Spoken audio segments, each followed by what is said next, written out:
depresión y suicidio en la infancia y la adolescencia. La depresión es un tema muy delicado que hoy por hoy se ha dejado de tocar el tema, ya sea porque vino un tema mayor, como por ejemplo en este caso vendría a ser el COVID-19. Sin embargo, no deja de ser un tema muy importante y que se debe tratar día a día. Debido a esto, presentaré varias clases de depresión, entre ellas mencionando al DSM-4 y DSM-5 respectivamente. Para empezar, la aparición del Manual de Diagnóstico y Estadístico de los Trastornos Mentales en su quinta edición supuso un cambio en el enfoque de los trastornos del estado de ánimo. Si bien anteriormente el DSM-4 estaba dentro de los trastornos del estado de ánimo, se incluía tanto los trastornos depresivos como los trastornos bipolares a partir del DSM-5. Ambos trastornos se consideran por separado, eso hay que recalcarlo. Por otro lado, el TDM por sus siglas trastorno depresivo mayor, tiene una prevalencia aproximadamente del 2%, sin diferencia de género. En adolescentes la prevalencia es mayor, esta varía del 4 al 8%, siendo más prevalente en las mujeres. Aproximadamente un 5 de 10% de los niños sufren síntomas depresivos subsindromáticos que provocan cierto deterioro en su funcionamiento y aumentan el riesgo de psicopatología en un futuro. Con respecto a la fisiología, la etiología y la fisiología de la depresión aún no se conocen todavía. Sin embargo, existe suficiente evidencia acerca de la interacción de factores biológicos, factores de personalidad y ambientales. Los factores biológicos incluyen que sea hereditario, que sea una carga genética, una disregulación de los sistemas serotoninérgicos con respecto a los aspectos biológicos. Por otro lado, identifiquemos las clases de depresión. Con esto poder tomar nuestras debidas precauciones. Pero ¿cómo las identifico? Te preguntarás. Bueno, eso lo veremos más adelante. El primer caso de depresión es la depresión reactiva. Esta nace de la muerte de un ser querido, de una ruptura amorosa, y aunque no lo parezca, la pobreza también influye, siendo que los de clase alta tengan más posibilidades de suicidio que los de clase baja. Es decir, la clase alta comete más suicidios que la clase baja. En esto también implica el desempleo. Por otro lado, los desempleados generalmente son de clase baja y también llega a aunque sea baja la probabilidad de que se cometa suicidio, existe un porcentaje y hay que tener mucho cuidado en eso. La segunda es la depresión endógena.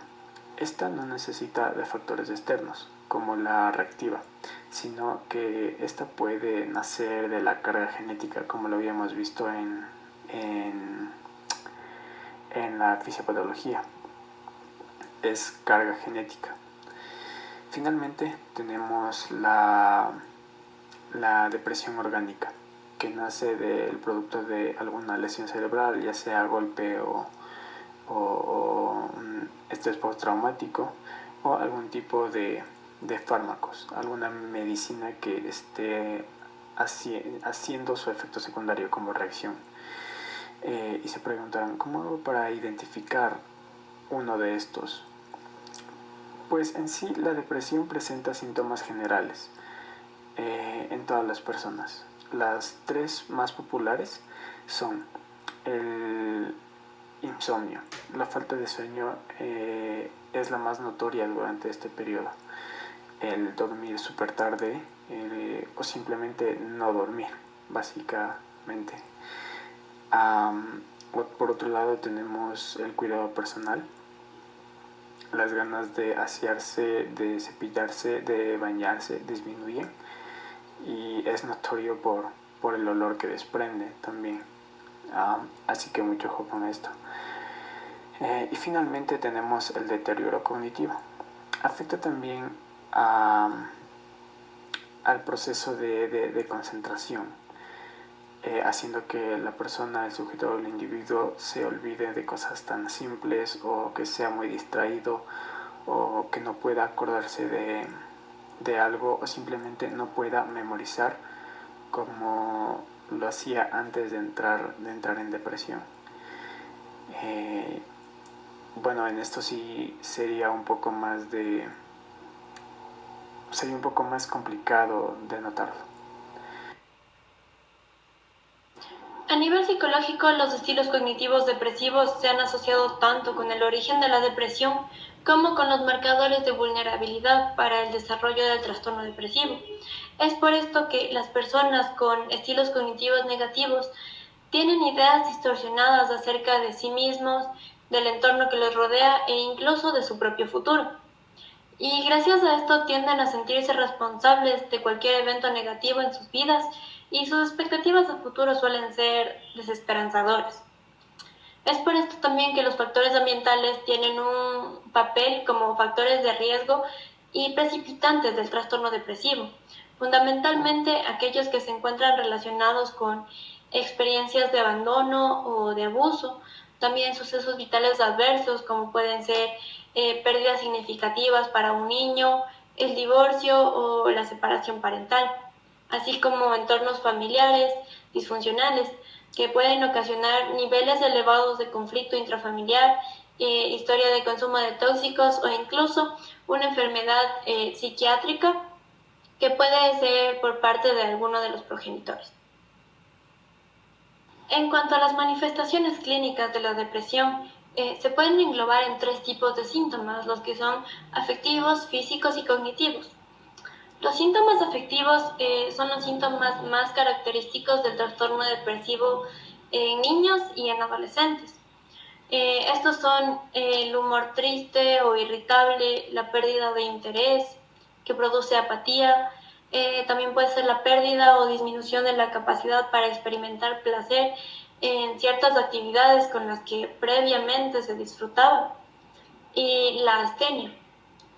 También aparecen con mucha frecuencia el aislamiento social y síntomas de angustia y ansiedad. En el DSM-5 incluye el ánimo irritable entre los criterios diagnósticos de los trastornos depresivos solo en niños y adolescentes. Esto es debido a que muchos niños carecen de la madurez emocional y cognitiva suficiente para poder identificar y organizar de manera adecuada sus experiencias emocionales. Más que expresar tristeza, los niños deprimidos suelen verbalizar aburrimiento o enfado y se muestran desafiantes y retadores, utilizando discusiones y peleas como vía para expresar su malestar emocional. A diferencia de un adulto, que la relatividad del humor está con más frecuencia perseverado, lo que puede llevar a confusiones con el diagnóstico. Tanto el sueño como el apetito suelen alterarse menos que en episodios depresivos de los adultos. La apatía y la anedonia en adolescentes pueden llevar a una búsqueda de experiencias placenteras con riesgo de iniciarse el consumo de tóxicos o conductas que pueden ser sexuales de riesgo. En cuanto a los síntomas físicos, los más característicos son la inquietud psicomotriz, la inhibición, como puede ser el enlentecimiento, la letargia o el mutismo. También se produce fatiga y astenia. También se da la alteración del apetito, como puede ser disminuido o aumentado. Alteraciones del sueño, como el insomnio de conciliación, el despertar precoz o incluso el sueño no reparador. Se da también la activación autonómica y molestias físicas inespecíficas. Y en cuanto a los síntomas cognitivos, Se puede producir una disminución de la capacidad de la atención y concentración, fallos en la memoria como olvidos o despistes, indecisión, ciertas distorsiones cognitivas negativas como pueden ser de soledad, de vacíos, de incomprensión o incluso de culpa. Se produce una baja autoestima, ideas de inutilidad e ideas de muerte o suicidio.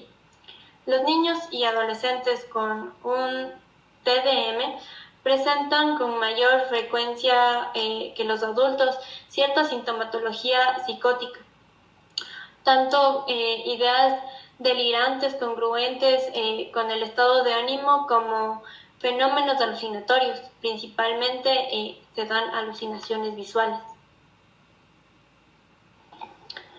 En cuanto al diagnóstico del trastorno depresivo, es clínico y se realiza mediante una historia clínica detallada y una exploración del estado mental para poder valorar si se cumplen los criterios de diagnóstico del DSM-5 o del CIE-10. En la entrevista clínica inicial, se debe valorar la presencia e intensidad del episodio depresivo, su repercusión funcional y la presencia de ideas de muerte o de suicidio. También se deben valorar los antecedentes personales y familiares psiquiátricos, así como la necesidad de realizar pruebas complementarias. Las entrevistas estandarizadas desarrolladas habitualmente con fines de investigación son por lo general demasiado extensas y se requiere un alto nivel de adiestramiento. Estas pueden ser herramientas útiles para la práctica clínica o los listados de síntomas derivados del DSM-4 o cuestionarios autoaplicados, como el cuestionario de depresión infantil. En cuanto a las recomendaciones de la guía NICE en la detección de manejo de los trastornos depresivos, se estratifican diferentes niveles según los objetivos, la intervención y el nivel asistencial recomendado para el manejo del cuadro. Según esta guía, los criterios de derivación de atención especializada serían los siguientes. El primero, la sintomatología depresiva concurrente con 2 o más factores de riesgo de depresión. El segundo sería la sintomatología depresiva en el paciente con antecedentes familiares de trastornos depresivos. Y por último, la depresión moderada o grave con o sin síntomas que pueden ser psicóticos. El diagnóstico diferencial del trastorno de la depresión se debe hacer con la tristeza normal, enfermedades médicas, otros trastornos psiquiátricos y el consumo de sustancias. Por otra parte, en la población infantil y adolescente es frecuente la coexistencia de 2 o más diagnósticos, también llamado comorbilidad, por lo que es preciso confirmar o descartar la presencia de otros trastornos. La tristeza normal hace referencia a un sentimiento de tristeza que es proporcional al factor desencadenante o a los cambios de humor característicos de la adolescencia. En este se encuentran enfermedades médicas como infecciones crónicas, mononucleosis, enfermedades autoinmunes, endocrinas como el hipertiroidismo y diabetes, déficits nutricionales y enfermedades neurológicas como esclerosis múltiple, epilepsia del lóbulo temporal y procesos tumorales. El uso de ciertos fármacos como estimulantes, anticonceptivos hormonales y corticoides pueden favorecer a la aparición de síntomas depresivos. Otros trastornos psiquiátricos, fundamentalmente los trastornos de ansiedad, trastornos de adaptación, depresión bipolar y psicosis, como el uso de sustancias también, pueden dar sintomatología depresiva, tanto intoxicación aguda, uso crónico o abstinencia. La elección del tipo de tratamiento tiene que basarse en la severidad y en la cronicidad de los síntomas, también en la relación conflictiva familiar y acontecimientos vitales adversos, la respuesta previa a los tratamientos, adherencia y motivación familiar a la intervención. Se debe prestar atención al tratamiento de las comorbilidades, sobre todo en el consumo de sustancias, ya que puede mediar como potenciador en los síntomas y esto incrementar de cierta manera en el riesgo de suicidio. También tiene que ser prioritario la intervención precoz sobre los factores sociales y ambientales que actúan como precipitantes o mantenedores del episodio. Se debe implicar al paciente y a la familia en la elaboración del plan de tratamiento, que debe ser individualizado. También es fundamental iniciar dicha intervención con una adecuada psicoeducación, que incluya la explicación de los síntomas y sus causas, el pronóstico, las diferentes opciones terapéuticas, también efectos secundarios y riesgos de no seguir el tratamiento. Dentro del procedimiento del tratamiento como tal, en primer lugar, el clínico debería valorar una serie de aspectos a la hora de decidir si será o no preciso el tratamiento del régimen de hospitalización. Entre los factores que apoyarían a esta medida se incluirían los casos que existan, los casos en el cual existan un elevado riesgo de auto o heteroagresión, ausencia de apoyo o supervisión social. También la colaboración con el tratamiento, presencia de síntomas psicóticos, estresores ambientales graves, inevitables y deterioro importante en el funcionamiento global. La mayoría de los niños con el trastorno de depresión pueden seguir un tratamiento ambulatorio. En la actualidad no existen suficientes datos científicos para poder protocolizar de manera adecuada el tratamiento dentro del trastorno de depresión. En general, la psicoterapia en monoterapia está indicada en casos de depresión leve y sin comorbilidad psiquiátrica. Aunque se plantea la psicoterapia como tratamiento de primera elección y en monoterapia en todos los casos, incluso en trastornos depresivos de intensidad moderada o grave, en estos últimos la recomendación sería añadir antidepresivos solo en el caso de que exista una falta de respuesta o una respuesta parcial tras 3 meses de intervención.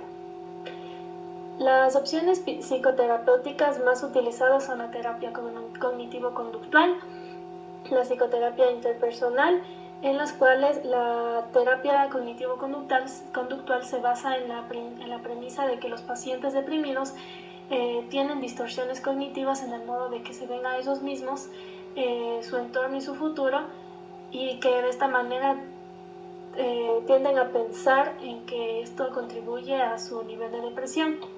Esto también incluye la intervención conductual centrada en el entrenamiento en habilidades sociales, la ayuda en resolución de problemas y la activación conductual dentro del paciente.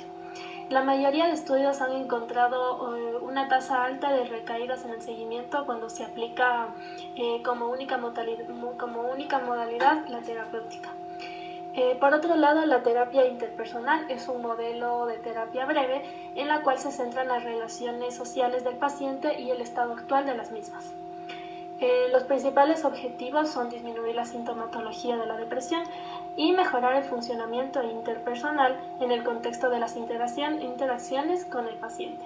Las opciones farmacológicas comprenden fármacos antidepresivos. Los inhibidores selectivos de la recapacitación de serotonina, el ISRS, son los antidepresivos más utilizados por su eficacia, tolerancia y más que todo seguridad.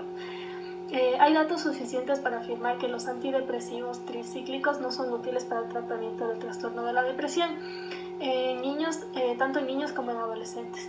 Los ISRS tienen una acción altamente selectiva sobre los receptores serotoninérgicos y apenas ejercen una acción sobre otros receptores, como son los adrenérgicos, colinérgicos y los histaminérgicos, por lo que tienen un bajo perfil de efectos secundarios que son leves y transitorios y aparecen durante las primeras semanas del tratamiento del trastorno de la depresión. En cuanto a la prevención del trastorno de la depresión, podemos actuar de manera preventiva con 3 niveles. En primer lugar, reconociendo los factores de riesgo como la existencia de antecedentes o trastornos afectivos, tanto en los padres, hermanos, en su círculo social en sí, la adversidad social y los traumas de la infancia que también intervienen. En segundo lugar, promoviendo relaciones estables desde los primeros años y fomentando el autoestima en el paciente, así como las mejoras de condiciones para el desarrollo emocional y cognitivo de los niños o posteriormente de los adolescentes. Y por último, podemos actuar de manera preventiva a nivel de que podemos aumentar la capacidad de detección precoz una vez que se inicia el episodio depresivo. En este contexto, la formación de los pediatras es básica para que sean capaces de identificar sus síntomas dentro de este trastorno de la depresión. El suicidio es un fenómeno complejo que falta abordar de manera integral para comprenderlo y prevenirlo cuando se ha convertido en un problema de salud en nuestro entorno. El suicidio es un fenómeno complejo debido a que influyen diversos factores de riesgos biológicos, psicológicos, sociales, entre otros. Sin embargo, puede ser predecible a través de la conducta suicida, ideación, planeación e intento. La evidencia nos sugiere que el suicidio es un fenómeno real, producto del efecto de los factores personales, psicosociales, familiares y psiquiátricos. Y es que en el acto suicida no hay réplica, la muerte es contundente, se termina o se aniquila cualquier posibilidad en el sujeto suicida. Sin embargo, no debemos olvidar que tan solo en caso de suicidio, a pesar del silencio que deja, paradójicamente grita un sinfín de preguntas sobre condiciones tanto materiales como no materiales. El panorama del suicidio en el mundo. Los suicidios se han convertido en un problema de salud pública a nivel del mundo. De acuerdo con las estadísticas de mortalidad, durante el 2011, en el país se registraron 5.718 suicidios, de los cuales el 80.8% fueron consumados por hombres y el 19.2% correspondientes a mujeres, lo que significa que ocurre 4 suicidios de hombres por cada suicidio de una mujer. En lo que se refiere a su evolución, es posible advertir que la tasa de suicidios presenta una tendencia creciente, pues de 1990 al 2011, para la población en general la tasa se duplicó al pasar de 2.2 al 4.9 suicidios por cada 100.000 habitantes. Por sexo, en el 2011 la tasa de mortalidad de esta causa fue de 8.2 por cada 100.000 hombres y de 1.9 suicidios por cada 100.000 mujeres. En el 2011 se registraron 5.718 suicidios, de los cuales el 80.8% fueron consumados por hombres y el 19.2% por mujeres. El principal método utilizado para cometer el suicidio, tanto en hombres como en mujeres, fue el ahorcamiento, estrangulamiento, sofocación, y el 78.1% y el 72.4% respectivamente. 3 de cada 10 mujeres que consumaron el suicidio contaban con un nivel de instrucción medio superior o superior, mientras que en los hombres 2 de cada 10 tenían dicho nivel. El suicidio en adolescentes de 15 a 19 años figura como la tercera causa de muerte. De los hombres adolescentes que cometieron suicidio, el 11.8% se encontraban en unión libre. En las mujeres, esta condición también se presenta en el 12.7%. Bien, a continuación les presento un caso clínico de depresión y de suicidio. Un hombre de 48 años acude a consulta aquejado de tristeza, soledad, irritabilidad y alta sensibilidad, también de sentimientos de fracaso como persona, padre y como ser humano, además del desánimo y cansancio por vivir, pelear por ello y hacerlo mal. Afirma sentirse así desde hace 3 meses, cuando se dio cuenta de que se perdió a su mujer que quería. Desde entonces, este estado es más o menos permanente o a lo largo del día, con picos de 9 a 10 de intensidad, de 0 a 10 que pueden durar hasta 1 hora. Estos momentos más críticos suelen sugerir con cualquier situación o lugar y ante cualquier persona. Dice que a veces en primer lugar siente algo bien, es una imagen o un hecho de lo que le haya surgido ese malestar. Cuando ocurre esto, siente tristeza y angustia. No sabe qué hacer ni cómo actuar. Suele pensar en sus hijos, su mujer y su vida, su comportamiento pasado, y lo único que hace es preocuparse, estar solo, continuar con lo que le estaba haciendo o ir a la iglesia a rezar. Afirma también que rezar y llorar en esos momentos es lo único que le alivia. Se siente más tranquilo y contento. Reconoce que todo esto le ha afectado la vida laboral y personal. Su rendimiento ha disminuido y ya no practica hobbies que antes solía hacer. Le gustaba leer y estudiar y salir a pasear fines de semana, ir al campo o a la agricultura y dedicar horas a las bodegas y los vinos. Su red social siempre ha sido estrecha. Todos reforzados son individuales, pero también dice que su relación con los demás ha empeorado. Hoy por hoy suele pasear y no tanto como antes. Los fines de semana va al campo, pero no hace nada, solo visitar a su familia. Afirma que ahora lo único que es divertido es el campo. Este paciente es una persona rígida en su estilo cognitivo, muy conservador e incluso algo machista. Reconoce que en su vida nunca había llorado ni en pérdidas de seres queridos, y ahora me siento como un tonto cuando tengo ganas de llorar. Está separado desde hace 2 años y tiene 3 hijos de este matrimonio.